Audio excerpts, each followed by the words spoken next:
हाँ, तो आज का वीडियो छोटा सा है बट बहुत प्यारा सा वीडियो होगा। ऐसे कुछ खास बातें होगी ना, उसको अपन छोटा सा वीडियो अलग बना लेंगे, बाकी अपना कंटिन्यू जो क्लास है वो चलती रहेगी। ठीक है, आपको भी मज़ा आएगा। और ये जो मैं आज को 4 या 5 बातें आज आपको बताने वाला हूँ ना, 101% हर बार बहुत सारे कॉम्पिटेटिव एग्जाम में क्वेश्चन यहाँ से आता है। और आपके कोर्स में भी छोटी छोटी बातें दे रखी है, लेकिन इतना पूरा स्पेशल अलग तरीके से नहीं दे रखा। और जो अपना कल वीडियो थोड़ा कट हो गया था, उसकी बात भी इसमें शामिल कर लेंगे। तो मैं 2-4 बातें बता रहा हूँ।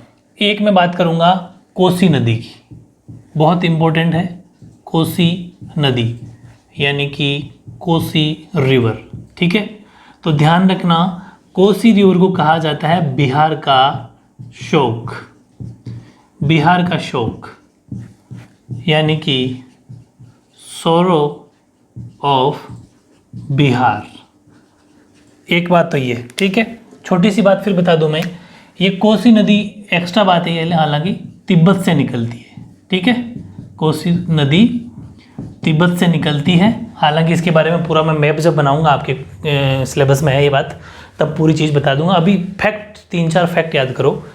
कोसी नदी बिहार का शोक है, तिब्बत से निकलती है। अच्छा, किसी भी नदी को बिहार का शोक, एक पढ़ाऊंगा अभी बंगाल का शोक। क्यों कहते हैं इनको बंगाल का शोक, बिहार का शोक? इसके पीछे कारण ये है कि ये नदियाँ हैं जो अपने साथ में बहुत ज़्यादा बड़े बड़े सेडिमेंट्स लेके आती है, बहुत ज़्यादा बड़े बड़े अवसाद लेके आती है। बड़े बड़े पत्थर हो गए, तो ये जब चलती है तो इनसे क्या है कि बड़े बड़े अवसाद जो होते हैं, सेडिमेंट्स होते हैं, उनसे रास्ता ब्लॉक हो जाता है। तो ये नदियाँ लंबी आगे पार नहीं जाती और अपना पानी बिहार में छोड़ देती है। कौन सी? कोसी नदी। एक है बंगाल, दामोदर। तो बंगाल में जो बंगाल का शोक है वो दामोदर नदी है, दामोदर रिवर है। सेम लाइक वो, उसमें वही सिस्टम है। वो भी अपना क्या करती है, जो पानी है बड़े सेडिमेंट्स है, तो सेडिमेंट की वजह से पानी रुक जाता है और बंगाल के अंदर बाढ़ आ जाती है।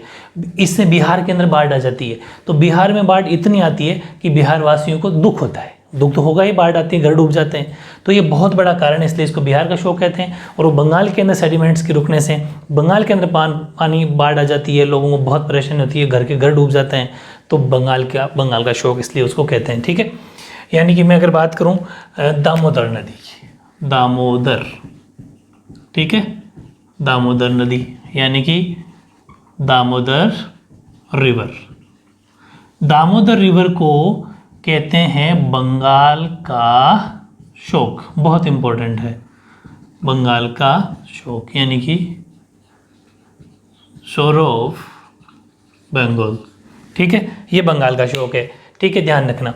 और अगर मैं इसकी, जैसे ये तिब्बत से निकलती है, तो ये निकलती है आपके झारखंड से। ठीक है, झारखंड से निकलती है। झारखंड से इसका उद्गम होता है, वहाँ से निकलती है, और बंगाल का शोक इसको कहते हैं। ठीक है, और दोनों का कारण मैंने बता दिया। शोक क्यों कहते हैं, वो इसका कारण है कि बाढ़ आ जाती है इनकी वजह से। ठीक है, और एक में आपके कोर्स में ही, वो भी महानदी। ठीक है, ये भी आपके कोर्स में है। और महानदी की अगर एक बात बताऊँ मैं आपको खास, वैसे तो इसको मैं मैप के अंदर जब बताऊँगा बहुत शानदार सब कुछ बता दूंगा। ये जो महानदी है ना, ये निकलती है छत्तीसगढ़ से। ठीक है, महानदी कहाँ से निकलती है? जो कलर से लिख देता हूँ, पता चल जाएगा। ये निकलती है छत्तीसगढ़ से। ठीक है, तो ये निकलती है छत्तीसगढ़ से।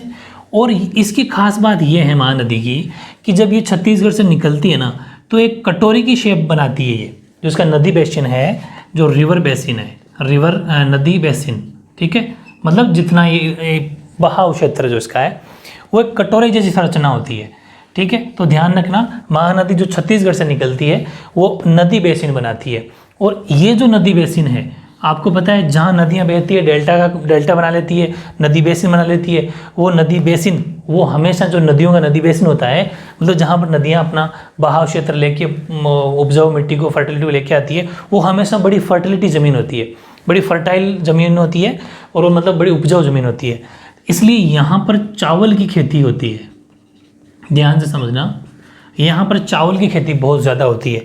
और ये बनाती कैसी शेप है? कटोरे की शेप बनाती है, कटोरे की। ठीक है, कटोरे जैसी आकृति बनाती है, कटोरे जैसी आकृति।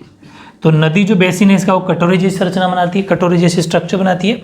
और इस कटोरे जैसे स्ट्रक्चर में, इस नदी बेसिन में चावल की खेती होती है। इसीलिए, वेरी इंपॉर्टेंट, इसीलिए इस महानदी को, जो ये नदी बेसिन बनाती है, महानदी को, जो छत्तीसगढ़ में बहती है, तो इस महानदी के बहने की वजह से छत्तीसगढ़ को, ध्यान रखना, छत्तीसगढ़ छत्तीसगढ़ को भारत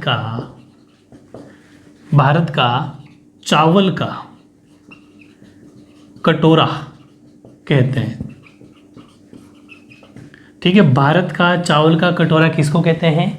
छत्तीसगढ़ को। ये इस वजह से नाम पड़ा इसका क्योंकि इसका नदी स्ट्रक्चर चावल जैसा है, सॉरी वो कटोरे जैसा है। उस कटोरे जैसे स्ट्रक्चर के अंदर खेती होती है चावल की, इसीलिए छत्तीसगढ़ को, क्योंकि छत्तीसगढ़ स्टेट के अंदर बहती है, इस वजह से इसको कहते हैं भारत का चावल का कटोरा। वेरी इंपॉर्टेंट, तीनों क्वेश्चन एक्स में पड़े, तीनों आपके कोर्स में बहुत अच्छे से बताऊंगा तीनों रिवर्स को। एक नदी और लेते हैं, दामोदर हो गई, कोसी होगी, महानदी होगी। आपके सिलेबस में उसका नाम है हुगली। नाम है, राजस्थानी बच्चे तो समझ गए होंगे। हुगली का मतलब जो गंदी होती है, अपन कहते हैं बड़ी हुगली है, तो मतलब जो गंदी होती है, हुगली नदी। तो ये जो हुगली है, ठीक है, हुगली रिवर की क्या खास बात है कि जो ये हुगली रिवर है ना, ये भारत की विश्वासघाती नदी है।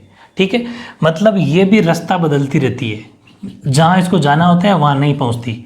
विश्वासघाती नदी बोलते हैं इसको। एग्जाम में बहुत बार क्वेश्चन आता है इससे कि निम्न में से कौन सी विश्वासघाती नदी है ना, कौन सी विश्वास खोने वाली नदी है, कौन से अपने मार्ग को बदल के लोगों मतलब कि विश्वास खो देती है, बहुत सारी बातें हैं, बेवफाई कर देती है हुगली नदी।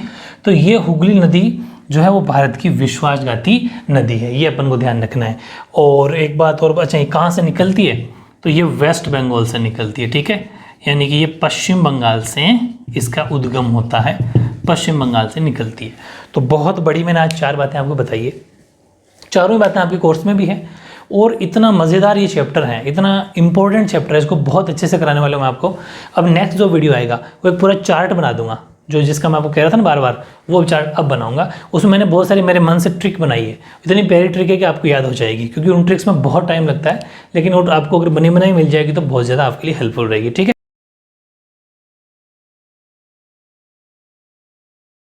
अब देखो लास्ट 17 क्वेश्चन, ये जो अपना लास्ट वीडियो के अंदर जो कट हो गया था वही क्वेश्चन है। ठीक है, इसको बहुत अच्छा, तो ये 5 फैक्ट हो गए, 4 तो वो फैक्ट और 5 ये भी एक तरीके से फैक्ट ही है। 5 क्वेश्चन बहुत कुछ काम के हैं कि कोसी नदी अपना मार्ग बदलने के लिए कुख्यात रही है, कैसे? ठीक है, Kosi river is notorious for changing its course, how?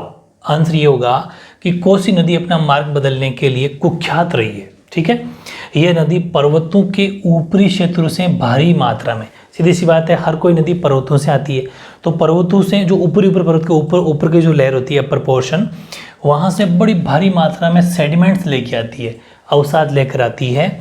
अवसाद लेकर आके वो मैदानी भाग जो होते हैं, ठीक है, यानी कि उन मैदानी भाग जो होते हैं उनके अंदर जमा कर देती, इकट्ठे कर देती है। अब जब आप सोचो कि पत्थर ही पत्थर को इकट्ठा कर देगी तो रास्ता इसका ब्लॉक होना है आगे कहीं ना कहीं जाके, क्योंकि एक बार तो उसने छोड़ दिया पत्थर, फिर दूसरी बार कहीं आई तो पत्थर बड़े बड़े जमा हो जाता है वहाँ पर, और इसका कहते हैं ना कि खुद के पैर खुद ही कुल्हाड़ी मारती है, तो ये आगे पास नहीं हो पाती। ठीक है, रास्ता ब्लॉक हो जाता है, इससे मार्ग अवरुद्ध हो जाता है, मतलब ब्लॉक हो जाता है, और परिणाम स्वरूप नदी अपना मार्ग बदल लेती है। और वो मार्ग बदल के क्या करती है? नुकसान ये करती है, बंगाल के अंदर बाढ़ दिला देती है। ठीक है, जाना आगे होता है लेकिन मुड़ बिहार की तरफ जाती है, सॉरी बंगाल नाम आ जाता है बार बार, मुड़ बिहार की तरफ जाती है और बिहार के अंदर बाढ़ आ जाती है। ठीक है, बंगाल नहीं है ये, बिहार है, बार बार नाम आ गया। तो ध्यान रखना कि Kosi river has been notorious for frequently changing its course.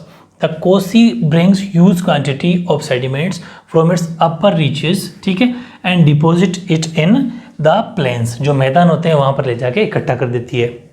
फिर द कोर्स गेट्स ब्लॉक्ड, तो रास्ता हो जाता है block, and consequently the reverse changes the its course, इस वजह से ये नदी जो है अपना रास्ता बदल लेती है। ठीक है, छोटा सा वीडियो है, इसमें इतना ही पढ़ेंगे क्योंकि जो अच्छी अच्छी प्यारी बातें होंगी अपन उसको अलग से पढ़ लिया करेंगे।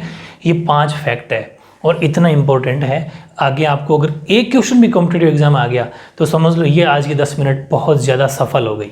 ठीक है, और हर कॉम्पिटिटिव एग्जाम में क्वेश्चन आता है, उठा के देख लेना, कोई सा भी एग्जाम जो आपके आसपास में कोई दे रहा हो तो पेपर उठा के देखना, उनमें एक क्वेश्चन ऐसा मिल जाएगा इनमें से। ठीक है, तो ऐसे कोई भी फैक्ट आएंगे उसको अपन एक अलग वीडियो बनाया करेंगे, बाकी अपना कंटिन्यू क्लास चलती रहेगी। ठीक है, ओके।